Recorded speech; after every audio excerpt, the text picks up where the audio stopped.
Kita tak cakap 100% lah, tapi kita try my best. Tengok you lulus 27,000 pun kau terima hutang Ya, itu Ramdan bagi tahu saya. Try tak dia cakap. Yalah. Aku ambil tempat ni, kata boleh. Yalah. Cakap aku pun tak tahulah Dan. Tengok macam mana lah. Lepas tak lepas. Yalah, kita bukan macam scammer lah. Scammer semua janji awak semua okey punya. Mana tak ada benda boleh 100%. Sebab tapi kita usahakan. Lalah jadi juga. Saya pernah pergi Kulai. Pergi Johor. Bagi deposit. Tak dapat. Lepas tu deposit burn. Tengok. Kita pun tak. Ya. Kita pun tak ambil awak. Deposit burn. Sampai pergi sana gaduh lah.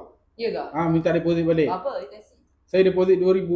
Pergi. Sampai dia cakap burn. Tak boleh ambil deposit. Sampai saya pergi lah.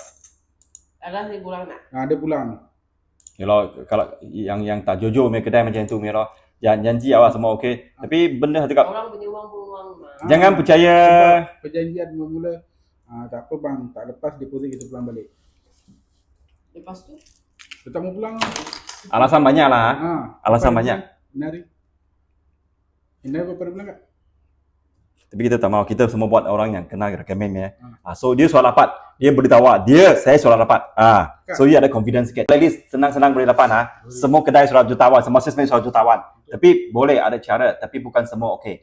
Kita pun selected sama-sama. You nak kerja sama, kita kerja sama, kita cerita dengan manager, lalah pun okey loh. Ya betul. Okey Okay, ini penting ini saya.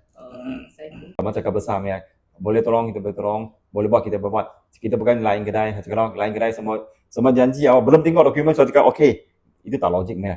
Kita tengok kita study tapi okey jugalah. Tengok you pun susah juga. You kerja setengah tahun, 27 blacklist, driver tak ada license.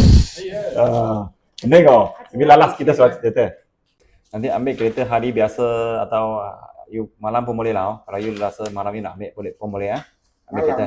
Yalah, kalau kita boleh tunggu awak. Kalau you rasa kerja tak boleh ambil cuti ke, malam boleh Tak ada dah. pukul 10 ke, you nak ambil kereta, kita boleh tunggu.